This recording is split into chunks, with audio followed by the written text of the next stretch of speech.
Live from downtown Detroit, home of WDIV and Click on Detroit, Local 4 News at 5 starts now. Well, the sunshine disguised it, but temperatures much cooler today, and the big drop comes tomorrow, unfortunately, just in time for opening day. With COVID cases rising, hospitalizations rising, Detroit's TCF Center kicks its vaccination effort into high gear. But we begin with the coronavirus numbers. They have gone from bad to worse in Michigan. 6,311 new cases over the past 24 hours. That's 1,000 more than yesterday. It's also the highest daily count that we've seen since early December.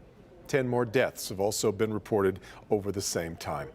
Off the top tonight at 5, this steep increase has doctors and hospitals worried. But as of right now, the governor apparently has no plans for any new restrictions. And that is in direct contrast to what happened late last year when the same trend emerged. Let's get to Sean Lay live tonight. Sean, you pressed the state health director for answers on this.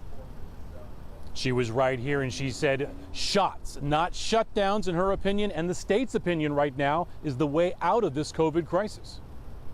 It certainly is a race against time with vaccines right now, especially given the presence of the variant in the state of Michigan. A race against time to vaccinate, but no restrictions coming from the state. The Local 4 defenders asking the questions you want answered from Michigan Health Director Elizabeth Hertel as positive COVID-19 cases skyrocket all around you. Hertel says the answer is vaccinations. We asked, is that a risky strategy? We have to keep an eye on these numbers. We know that, and we're watching them very closely.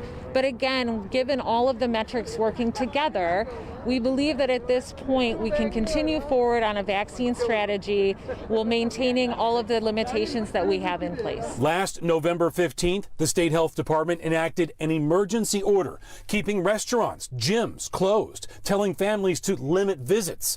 How high do the cases need to go now before more action needs to be taken? We've loosened our restrictions on March 5th. We continue to watch and get these vaccines in arms, and we will continue to see where we got. And Governor Whitmer reminding that restrictions are still in place. A restaurant owner asking if we could lift the curfew because of the Michigan game last night. Unfortunately, Michigan didn't win, but the point still is that there's a lot of push and pull, and what we need to do is double down on our masking and get more people vaccinated. Back here live, Devin, Karen, you said it right off the top. A whopping 6,300 people testing positive in the state just today. Let's talk about where I am in Macomb County. 794 people tested positive on Monday, 611 on Tuesday. It's another reason why Sterling Heights opened what you see behind me, a new drive-through vaccination clinic.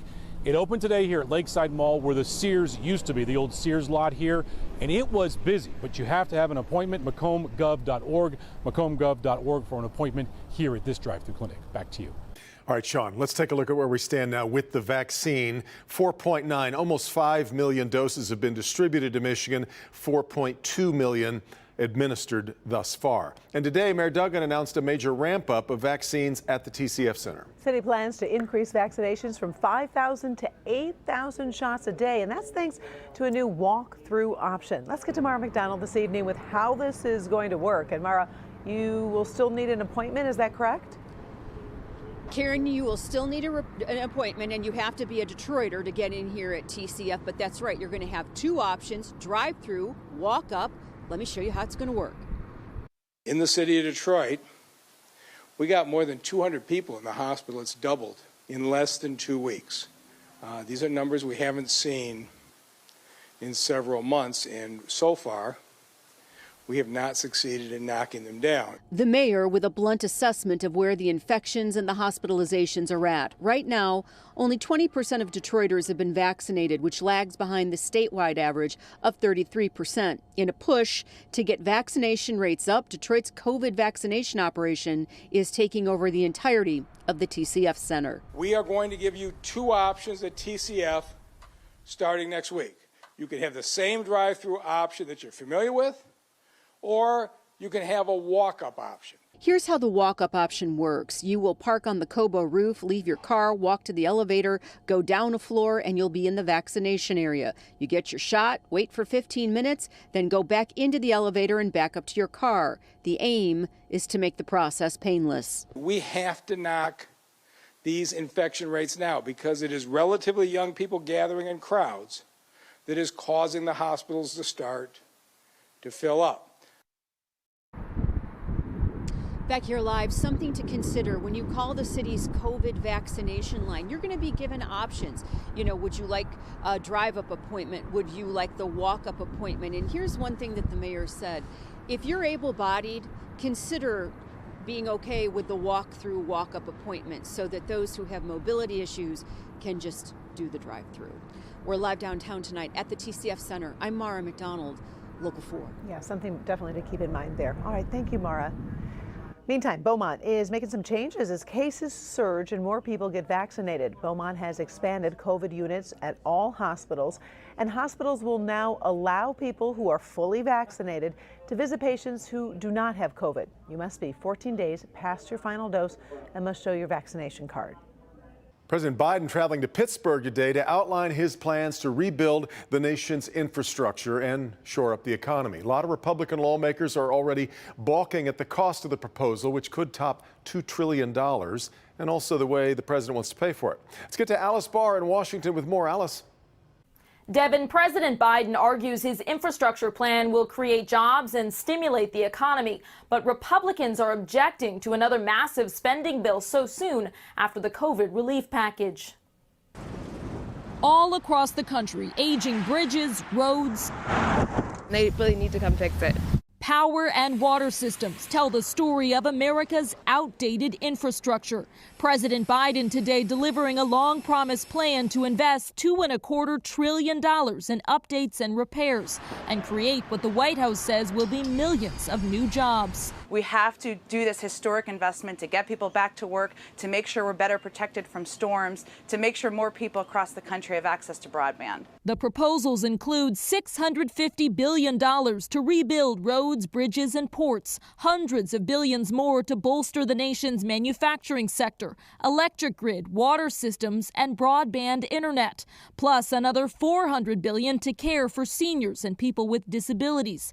To pay for it all, the president wants to increase the corporate tax rate from 21% to 28%. Republicans already pushing back. It seems less about infrastructure, more about tax increases, and more about the Green New Deal. Today, the Senate's top Republican called the massive plan a Trojan horse of debt and tax hikes. But many industry leaders are cheering it, like the head of Airports Council International. We have to modernize along with the airline industry and everybody else to be able to accommodate things like a pandemic. President Biden hoping to build support to build up the nation's crumbling infrastructure. President Biden plans to roll out a second phase of his plans in the coming weeks, focused on what he calls social infrastructure, including child and health care reforms. In Washington, Alice Barr, Local 4. Okay, Alice. Ford is temporarily shutting down a Metro Detroit plant because of the global semiconductor shortage. The Dearborn truck plant will close for 2 weeks, and that starts April 5th. Ford is also canceling overtime shifts there for 4 weeks, and that's spread between April and June. The plant builds the F-150. So close, we can almost hear the crack of the bat. Almost exactly 20 hours to go before we hear play ball over at Comerica Park. But one thing's for sure, and this will come as no shock to anyone who's been to opening day before, it's not going to feel a lot like spring as the Tigers take the field at 1:10. Oh, it's going to be a cold one. Let's get over to Ben for a peek at the opening day forecast. And I understand, Ben, we might not even get out of the 30s. No, Karen, 40 looks like it's going to be just too much to ask for tomorrow, and that's the temperatures. Wait till we start talking about wind chills. But as far as the mercury is concerned this afternoon, we're at 48 with the help of that sunshine. This is more like what we're expecting tomorrow afternoon. You can see 35 right now in Ludington, 36 in Grand Rapids and Big Rapids. We did get a break from at least the fastest winds today, but unfortunately they're going to start gusting again tomorrow. We're going to see gusts of up to 30 miles per hour during that game, and as Devin mentioned, it's a 1:10 first pitch. There are your temperatures, but look at those wind chills, 21 to 23, and there may be a few snowflakes at the ballpark tomorrow as well. It is definitely going to be a winter feel, but the weekend's looking good, so stick around for that. And believe it or not, we're back to the 70s at the end of the 7-day forecast. We'll look at it all in a few minutes, guys. All right, thank you, Ben. Well, we all know it's definitely going to be different downtown tomorrow for the game. Got your Tigers orange on, though, today. I did do that intentionally. Did you notice? There is going to be a limited crowd at Comerica. Tailgating, of course, off the table. And Mayor Duggan said it quite simply. If you don't have a ticket, don't come downtown. Let's get to Jamie Edmonds at Comerica Park. It's usually an unofficial holiday in Detroit. Jamie, tomorrow, not so much. That's right, Devin. Things will definitely be different down here tomorrow. And from talking to people, I'm finding that people are hopeful for a brand new Tigers season and for some normalcy, but they're also still frustrated when it comes to business. Check out the scene today at Comerica Park. Baseball is back. What a welcome sight after last year's shortened season without fans in the stands. Kurt Caravino is the owner of Game Day Detroit, a sports apparel and merchandise store a block from the park. It's really a whole sports experience walking through here. Yeah, over here we have the old scoreboard from the Silver Dome. Towards the back we have a scoreboard from Olympia. Caravino says his and other businesses near the park were thrilled to hear some fans would be allowed in for opening day. It was nice to hear that they were going to increase it to 8,200 people. That was good to hear. But 8,000 people is still a fraction of what they're used to on opening days. Caravino is frustrated the city and the team have said explicitly, don't come downtown if you don't have a ticket, because everyone around here could really use the boost in business. I understand they don't want tailgating and they don't want the massive crowds, but I think you're taking it a little too far when you go stay home and watch the game on TV. My message is we're open. Come on down. We're looking forward to seeing fans that we haven't seen in a couple of years. Now, from Caravino's perspective, he says, come on down, just follow the rules, be safe, social distance, wear your mask, because again, he really would like the business after a tough year. For those who do have tickets and you go inside, expect some differences in there, cashless transactions when it comes to concessions, and you might have seen in the video zip ties on some of the seats. So there's no switching seats, no heading down closer to the players like years past. We're live outside Comerica Park. Jamie Edmonds, Local 4. Think about the ordeal of prepping for that game. All those workers over at Comerica. Going to be crazy. We'll follow that for you tomorrow. Coming up, he was the first man to see the interaction between George Floyd and police. New tonight, emotions run high in court as he tearfully explains what he saw as the confrontation steadily spun out of control. Hank. Forget about Black Friday in November. It's all about big deals right now. Coming up in April, I'm going to show you which stores are slashing prices and how you can save big.